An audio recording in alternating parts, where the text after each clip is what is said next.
Multidom. Um programa de multigente, multicoisas, multiassuntos para você e toda a sua família. Apresentação: Marta Padovese.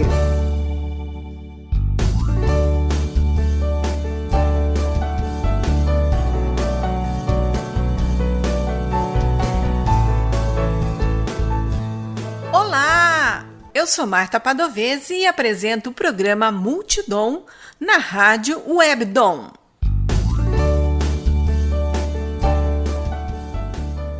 O bate-papo de hoje é com Marcelo Maluf, que é escritor e professor de criação literária. Graduou-se em Arte e Educação e fez mestrado em Artes, ambos pelo Instituto de Artes da Unesp. Em 2013, foi contemplado com a Bolsa de Criação Literária do Governo do Estado de São Paulo, PROAC, para o seu romance, A Imensidão Íntima dos Carneiros. Também teve um livro finalista do Prêmio da APCA em 2015, finalista do Prêmio Jabuti em 2016 e vencedor do Prêmio São Paulo de Literatura em 2016, na categoria estreante com mais de 40 anos. Além de outros livros, Esquece Tudo Agora, As Mil e Uma Histórias de Manuela, entre outros livros que Marcelo Maluf é autor. Olá, Marcelo, tudo bem? Tudo bem, Marta. Muito obrigado pelo convite. Estou feliz com esse bate-papo aqui. Marcelo, eu estava lendo uma entrevista que você deu, estava na internet, e você menciona que, para você, quando o autor fica lá esperando a inspiração para escrever, isso não é real, que você tem que trabalhar mais. Essa inspiração é uma fantasia? Eu não acho que ela seja completamente uma fantasia, mas só de inspiração nenhum escritor termina um trabalho, é nesse sentido, né? Quer dizer, você pode ter uma ideia, vislumbrar uma ideia interessante, só que essa ideia pode ficar só na sua cabeça, né? E aí, se você não sentar e não tiver o trabalho braçal mesmo, de escrever, de se dedicar, de burilar as palavras, o labor mesmo do trabalho, se isso não acontecer, você não termina nenhum conto. Por isso que eu digo sempre que a inspiração, ela gera uma sinopse, mas nunca o trabalho feito, né? Por isso que o trabalho feito, ele é muito mais de transpiração do que de inspiração. Então, o escritor ele tem que sentar, seja em frente de um caderno, em frente de uma máquina de escrever, em frente do computador e escrever mesmo. Porque esse é o nosso trabalho, né? E diga-se de passagem, escrever, não só escrever, né? É escrever e reescrever. Porque quando você tem uma boa ideia, coloca no papel, aquele primeiro jorro inicial, aquilo que você não pode perder, né? Você tem uma história que apareceu, você não pode perder aquela ideia, você põe no papel. Muitos dos escritores que estão iniciando carreira, eles param aí. Eu já fiz tudo que eu tinha que fazer, né? Só que se você não voltar a ele, se você não preencher os hiatos, olhar de novo, ver se tem uma palavra que pode ser colocada no lugar de outra, uma frase que pode explicar melhor, clarear o texto, deixar o texto mais fluido, isso é só com muito trabalho de escrita, né? Então, há uma ideia de que o trabalho do escritor é aquela coisa romântica, ou mesmo aquela coisa que baixou aquela história nele, não. E não tem nada disso, né? É um trabalho de suor mesmo, né? O mais gostoso de escrever é descobrir como contar da melhor forma aquela história que você tem para contar. Qual é a melhor palavra que pode estar naquele lugar? Qual que é a melhor frase? Tem o tempo de gaveta. Uma coisa importante do escritor é o tempo de gaveta do texto.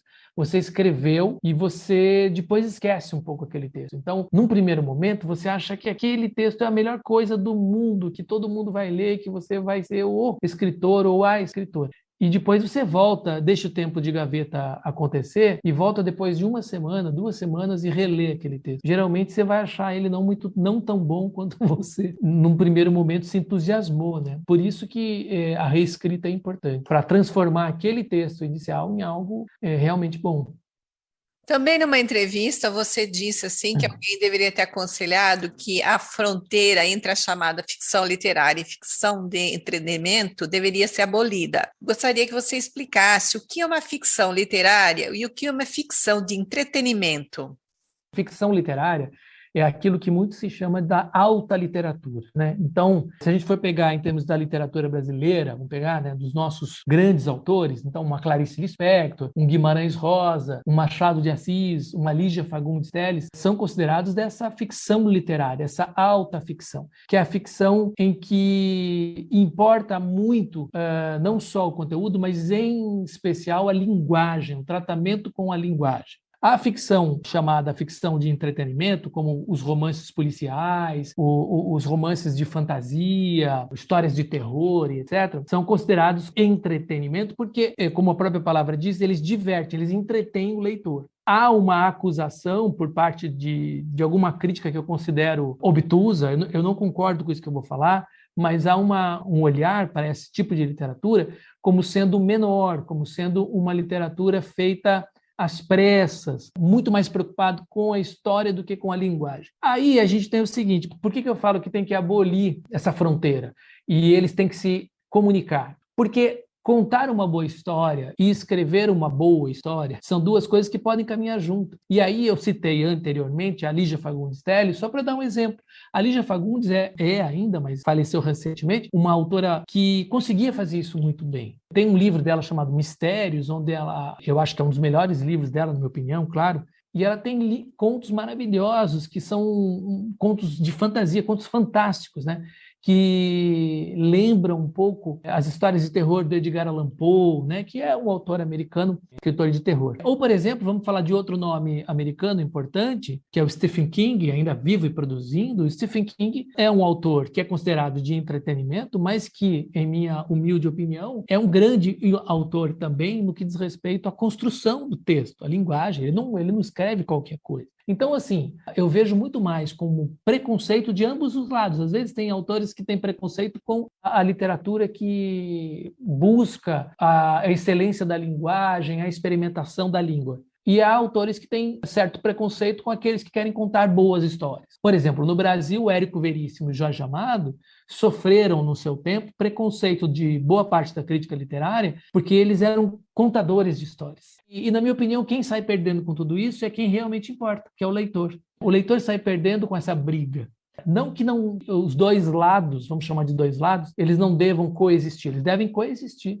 Mas, na minha opinião, eu, como escritor, por exemplo, quero passear entre os dois. É muito importante para mim a linguagem, mas é muito importante para mim contar uma história ao escrever um livro, porque eu quero atingir todos os leitores, não só os especialistas, não só aqueles que se interessam por uma literatura em que a experimentação esteja em primeiro lugar. Você disse que o importante é o leitor. Quando eu estava fazendo faculdade, meu professor começou a falar do bom leitor, o bom leitor daqui, o bom leitor de lá. E eu questionei o meu professor, falei, professor, para mim não existe bom leitor, existe leitor e não leitor. O que você acha? Existe bom leitor, existe mau leitor, ou existe só o leitor e o não leitor? Eu gosto da sua resposta, eu nunca tinha pensado sobre isso, gosto bastante dela. Eu acho que existe o leitor. Quando se diz bom ou mau leitor, já tem um julgamento de valor aí no que ele escolheu para ler, né? Se você passar a vida toda, lendo romances policiais, de ficção científica, ou histórias de terror, você é um bom leitor. E se você passar a vida toda lendo Guimarães Rosa, Clarice Lispector, Machado de Assis, você é um bom leitor, né? Um bom leitor não se mede pelo que a crítica diz que é bom ou que é ruim. Porque quando você faz isso, você exclui o leitor. Quando você diz, olha, imagina você está numa biblioteca, e aí entra uma criança ou mesmo um jovem, e aí ele está pegando o livro do Stephen King na mão, e aí você fala, olha, não leia isso não, está aqui, ó, leia esse aqui que é melhor.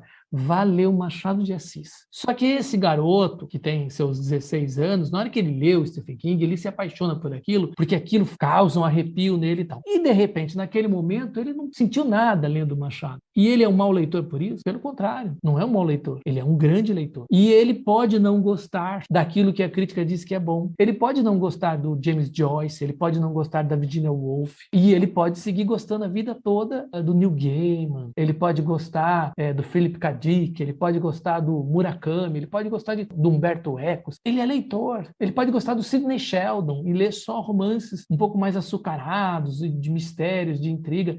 E tudo bem. O que eu sempre digo também, que eu não gosto, é quando se usa, por exemplo, uma literatura como ponte para outra. Vou explicar melhor. Então, a pessoa está lendo lá é bom que ele leia isso, que ele se apaixone por essa leitura aqui, que aí depois ele vai indo e vai crescendo, vai subindo na escada da boa literatura, e um dia ele chega no Dostoiévski, e um dia ele chega, né, no Shakespeare. E eu nunca vi desta maneira. Eu, como leitor, a minha formação como leitor se dá na Biblioteca Municipal de Santa Bárbara. Eu não tive ninguém para me orientar. Então, eu entrava na biblioteca, pegava os livros. Aliás, eu era um pouco metido, assim, então eu tinha lá meus 12, 13 anos, pegava livros de tudo quanto é idade, e as bibliotecárias falavam, olha, pode ser esse, mas quem sabe esse aqui? Elas tentavam me orientar, mas eu levava uns 5 para casa de uma vez. Claro que eu não lia os 5 de uma vez, mas eu gostava de estar com os livros. E eu lia de tudo, sempre li de tudo. Então eu lia o Drummond, o Fernando Sabino, e lia contos de terror, fantasia e mistério. E lia Agatha Christie, lia tudo. E então eu cresci lendo de tudo. E tudo me formou. Esse conceito do que é bom, do que é ruim em literatura, é um conceito que a academia que impõe, e que alguns críticos impõem. Você não precisa seguir esses, como leitor, você não precisa seguir nada disso. Você precisa seguir o seu, vai ser até bem clichê o que eu vou dizer, mas você precisa seguir o seu coração, aquilo que falou o seu coração. E aí disso que eu gosto de ler. E pode ser que você vá ler o Dostoiévski um dia e vai gostar, mas não porque, nossa, tem que ler o Dostoiévski, tem que ler a grande literatura, senão você não vai ser um ser humano completo. Eu acho isso um absurdo e extremamente excludente no que diz respeito a... se tem um jeito de você afastar o leitor, é fazer isso, né? Dizer para ele que ele tem que ler grandes nomes e que aquilo que ele está lendo não é tão bom. Uma literatura, ela pode ser considerada boa ou ruim, acho que mais em função, talvez, de como se escreve, de como se é apresentada a história? Talvez o que a gente pode chamar de ruim numa literatura é quando o escritor ainda não conseguiu se comunicar de uma maneira clara com o seu projeto de escrita. Então, existe uma literatura que é mais rebuscada, uma literatura que tem palavras sinuosas, que tem um modo de construção das frases que não responde à ordem natural, que quer brincar com isso. Isso é uma literatura que experimenta mais, que busca palavras raras, tal. Uma boa literatura. A gente pode dar o exemplo no Brasil do próprio Guimarães Rosa ou do Raduan Nassar. O Guimarães Rosa é um escritor que reinventou a língua portuguesa. E também tem aquele escritor que consegue se comunicar fluentemente, diretamente, como era um Fernando Sabino ou um Luiz Fernando Veríssimo, por exemplo, que se comunica diretamente. É uma linguagem clara, uma linguagem objetiva, é conciso na sua construção narrativa. Os dois são dois modelos de uma escrita que é mais experimental, é mais rebuscada, e a outra uma escrita mais simples, não no sentido de ser simplório, mas de ser simples e de atingir o leitor. Essas duas são boas literaturas. Qual que é a literatura ruim? A que não conseguiu fazer uma coisa nem outra. Aquela que ainda o escritor não tem domínio da língua. Por quê? Para escrever como o Luiz Fernando Veríssimo é preciso ter domínio da língua, é preciso se comunicar. E assim para escrever como Guimarães Rosa, igualmente. Então, se ele não tem domínio nem por um lado nem por outro, ele acaba escrevendo um livro que parece muito mais uma conversa entre amigos ou um relato. Ou existe muito isso quando a pessoa está começando a escrever, como se aqueles pensamentos, aquelas ideias bonitas que ela tem, ela começa a pôr no papel aquelas ideias, e aquelas ideias ela acha que servem para um livro. E às vezes o que ela está colocando ali são pensamentos, são sentimentos, que são super importantes para qualquer pessoa, ninguém está negando isso. Mas no que diz respeito à construção literária, voltando até o que a gente estava falando antes, né? Sim, existe aquilo que é bom e aquilo que é ruim. Quando eu falo do ruim, é daquilo que ainda não conseguiu chegar na literatura, ainda não conseguiu chegar no leitor de uma maneira que se comunique com ele, seja numa linguagem mais rebuscada ou não. Então, literatura ruim é quando ainda não há domínio da linguagem, é quando ainda não tem um respeito pela língua, e não estou falando aqui de gramática, nada disso. Estou falando de uma construção de um texto criativo, da escrita criativa. E quando isso acontece, aí fica muito difícil chegar no leitor, né? Pode ter sido importante para quem escreveu, eu sempre sou a favor de que todo mundo escreva, mas às vezes aquilo não necessariamente pode ser uma história para todo mundo ler. Então, talvez essas literaturas que ainda não chegaram ao leitor, faltou um tempo de gaveta ou também uma reescrita.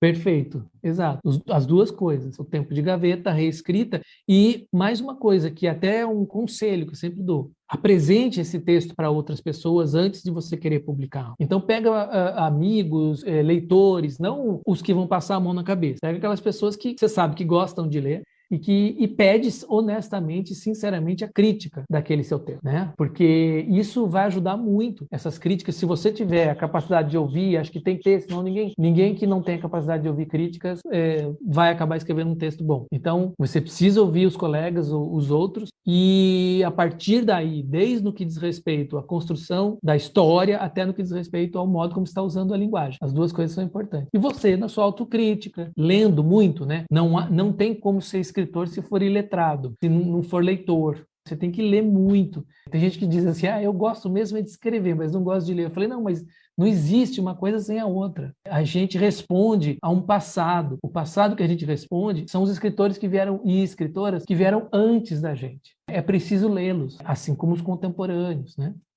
Você ouve o programa Multidom. Apresentação Marta Padovese. O bate-papo de hoje é com o escritor e professor de criação literária, Marcelo Maluf. Você acha também que, às vezes, um livro, como você disse, não chegou ao leitor ainda, porque, além da reescrita, tempo de gaveta, ainda falta a parte de revisão, de edição?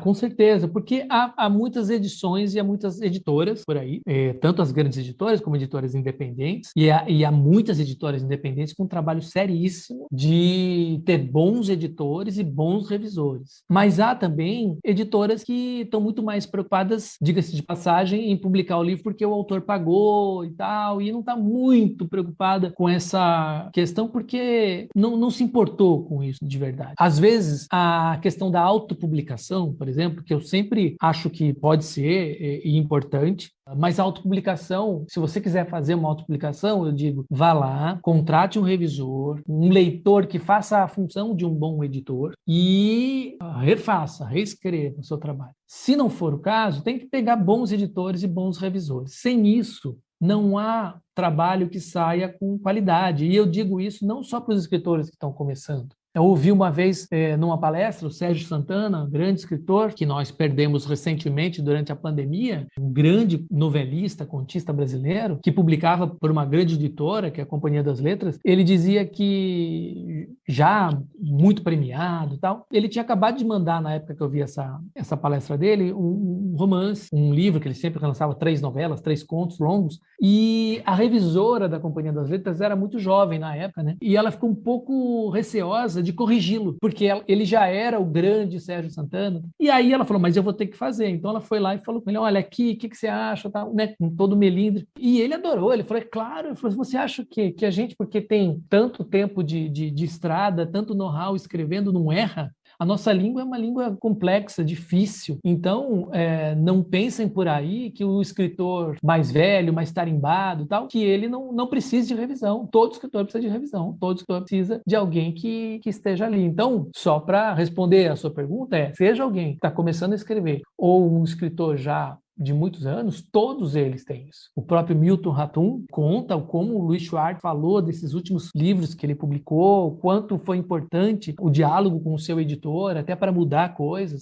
Então, ou seja, está aí publicando há muitos anos e já super premiado e sempre precisa, né, do olhar de um outro especialista, né? Então, isso é mais do que importante e sempre.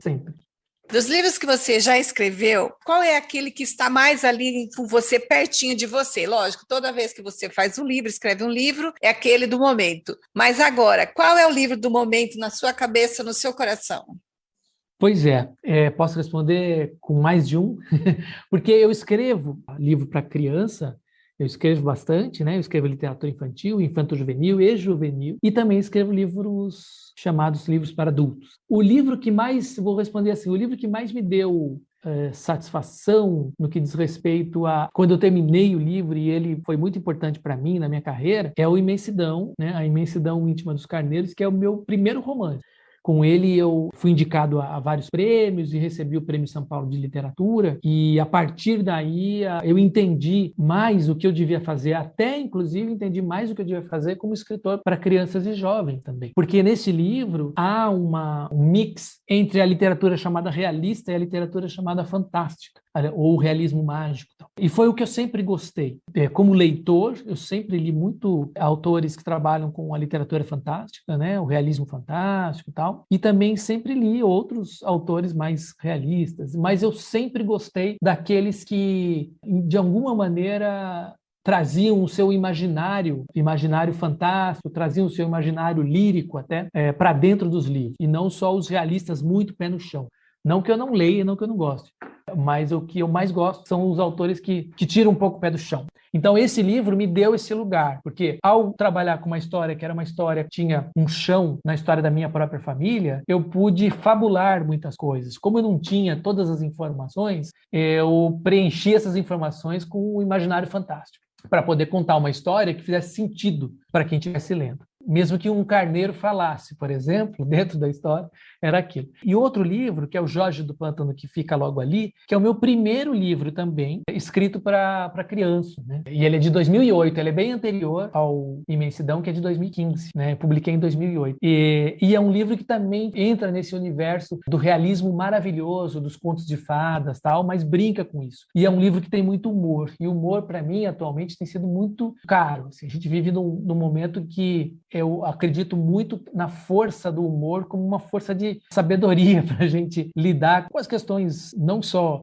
brasileiras, como do mundo, né? A gente está vendo um momento triste por um lado e um momento também de muita reflexão por outro, né? O mundo está pedindo que a gente olhe de novo para a natureza de uma maneira muito mais forte, tal. Só que às vezes é tão pesado que o humor pode vir não para fazer você se alienar daquilo, pelo contrário, é para você olhar para aquilo e conseguir, através do humor, atravessar. E assim como o fantástico e o humor, eles têm a capacidade, na minha opinião, de fazer com que você olhe para uma determinada situação e vislumbre uma outra possibilidade. O humor, quando é bom, quando ele é bem feito, ele faz com que você sempre saia do lugar comum e vá para um outro caminho. O fantástico faz a mesma coisa. E eu estou escrevendo coisas novas e que estão me dando muito prazer também. Eu terminei um romance que vai ser publicado o ano que vem, chamado Os Últimos Dias de Elias Gandour, que é a história de um homem dos seus 80 anos de idade, mas já sentindo que vítima até de uma doença em que a memória começa a falhar um pouco, e ele vai para um sítio da família em Joanópolis, e lá ele vive os seus últimos dias entre as memórias familiares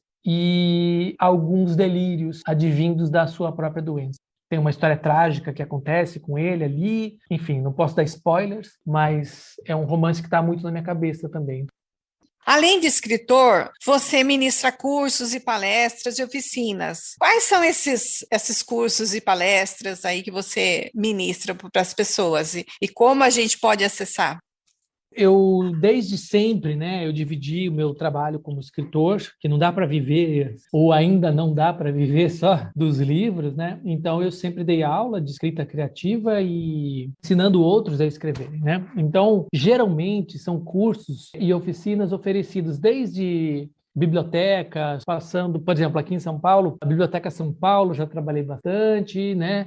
Os SESCs, que eu sempre dou, ou clubes de leitura, essa é uma outra questão, né? Eu também coordeno clubes de leitura, faço a mediação de clubes de leitura, ou seja, eu vendo para o SESC projetos de clubes de leitura, já com mais ou menos que livros serão lidos, assim como esses cursos que são ou voltados para quem quer escrever livros para crianças e jovens, ou voltados para quem simplesmente quer escrever ficção. Também já dei alguns cursos online e tal. Quem quiser procurar e saber melhor, geralmente eu divulgo isso nas minhas páginas nas redes sociais. Então, Facebook e meu Instagram também. Meu Instagram é @marcelomaluf_escritor. E o Facebook, procura lá, Marcelo Maluf Escritor, também vai aparecer. O meu site está desatualizado em relação a isso, porque geralmente são cursos que só quando eu consigo, ou alguém me pede, ou eu vou em algum lugar, é que eu divulgo, que eu promovo. Agora, para escolas especificamente, quando eu vou, eu trabalho com, por exemplo, o livro, né? Então, eu falo um pouco do livro, um pouco do que é a carreira de escritor, daí entra essa coisa da palestra mesmo. Um pouco até das perguntas que a gente está aqui conversando, as coisas que a gente está conversando aqui, sejam as palestras, os cursos, as oficinas ou os clubes de leitura, tudo que envolve literatura, estou promovendo e produzindo. Para quem não sabe, qual a diferença entre um curso e uma oficina? O curso, geralmente, ele tem uma longa duração. Então, é um curso onde a gente se aprofunda mais em determinados temas. E a oficina, ela é sempre mais enxuta, mais curta. Às vezes, o curso pode ser mais teórico. Pode ser um curso prático e teórico junto, né? Ou um curso mais teórico. Geralmente, no meu caso, é sempre um mix entre as duas coisas. Eu sempre dou uma base teórica para daí depois atividades práticas mesmo, de escrita. A oficina, você não tem muito tempo, né? Então, uma oficina que dura, sei lá, 3 dias, 3 encontros, ou um encontro mesmo que seja de 3 horas. Aí uma oficina é muito mais ágil, muito mais rápida, e aí também tem a ideia de focar nos textos produzidos pelos alunos. Vamos imaginar que eu queira ser uma escritora. Como é que eu começo? Lógico, a gente tem que sentar e escrever, mas quais os passos, assim, que você já, num curso ou numa oficina, você falaria para mim como sua aluna? Primeira coisa, ler muito. Segunda coisa, escrever muito. Eu tenho uma anedota com isso com a Lígia Fagundes Telles. A Lígia Fagundes Telles eu sempre fui muito fã e quando eu me mudei para São Paulo, eu fui a uma palestra dela na Barão de Limeira aqui, que era o auditório da Folha de São Paulo. E quando terminou a palestra, eu cheguei nela, ela foi muito receptiva, assim, eu entreguei 3 contos que eu tinha recentemente trabalhado neles, tal. Eu estava muito começando, assim. E ela falou: você escreve, que legal, tal, mamá, né? E aí eu perguntei exatamente isso para ela: que conselhos você daria para um escritor em início de carreira? Daí ela pegou e falou assim para mim: você tem um caderno? Eu falei: tenho. E já tinha pouca gente ali, a maioria das pessoas tinham ido embora, já tinha dado os autógrafos todos. E eu peguei e falei: agora eu vou ter uma aula de graça aqui com a Lígia Fagundes Telles, né? Aí ela falou: então anota aí. Eu peguei uma caneta e anotei. Escreve: ler, ler e ler. Ponto. Pula a linha. Agora escreve: escrever, escrever e escrever. Aí eu fiquei olhando para a cara dela com aquela cara meio de só isso. Ela só respondeu assim: mas você quer mais o quê? Se você fizer isso, já está muito bom. Aí eu levei isso para a vida, né? É claro que naquele momento em si eu achei que ela tinha feito um bullying comigo. Falei: agora ela sacaneou comigo e tal, né? Mas não, pelo contrário. Ela tinha sido um monge zen me dando uma aula, um koan, um texto muito sintético sobre o que seria para se transformar num escritor de respeito. E aí eu segui isso para sempre, né? Então, ler muito e escrever muito. Marcelo, quais são os seus próximos lançamentos? Eu tenho 2 livros que estão no prelo, né, para sair aí para o público infantil. Um deles é um livro de poemas para crianças, chamado O Mistério de Todas as Coisas, e sai pelo Grupo Lê, que é um grupo de Belo Horizonte, um grupo de Minas Gerais, e o selo dele se chama Abacate Editorial. Deve sair ainda ou no final desse segundo semestre ou no comecinho do ano que vem.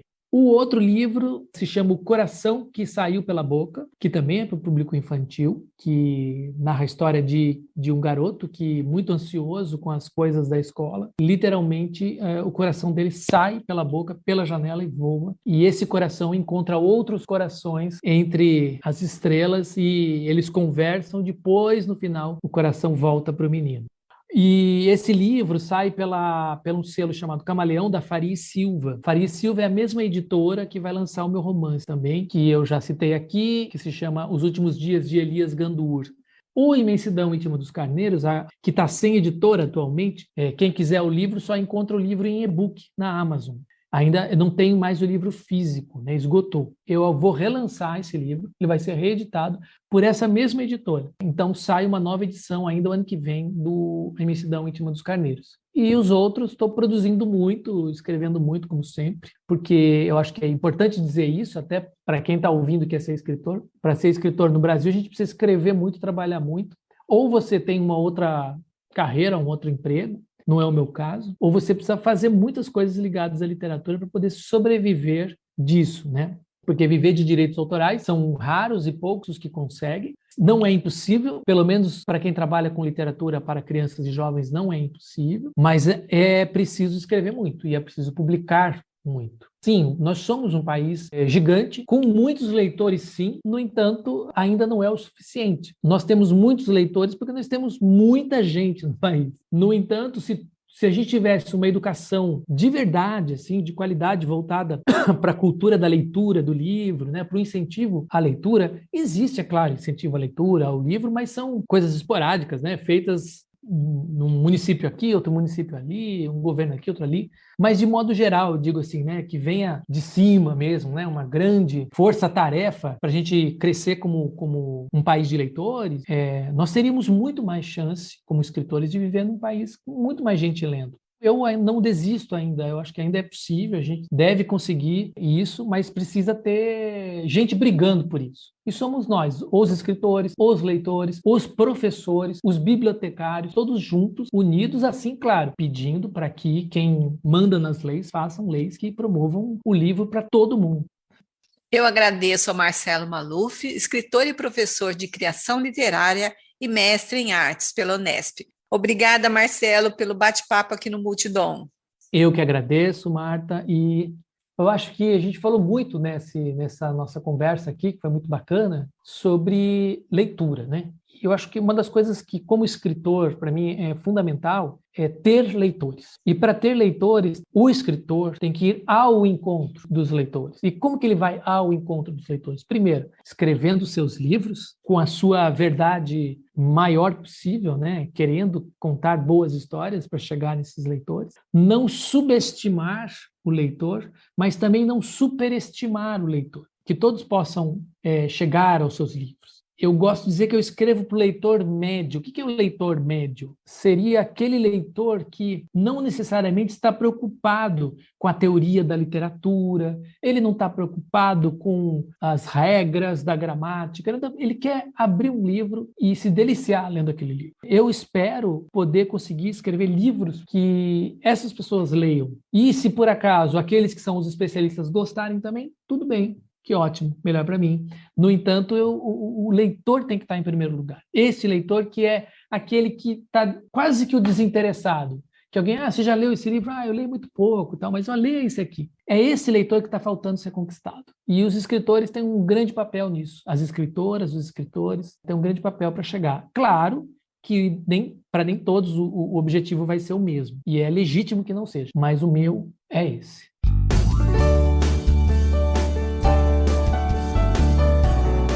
Quer entrar em contato conosco, deixar um recado ou ouvir de novo? Acesse www.radiowebdom.com ou envie seu e-mail para radiowebdom@gmail.com. Você também pode entrar em contato conosco pelo Instagram e Facebook Marta Padovese. O programa Multidom tem o apoio da Rádio Webdom. Produção e apresentação Marta Padovese. Edição de áudio Heraldo Vaz e Marta Padovese. Direção-geral, jornalista Fátima Franco.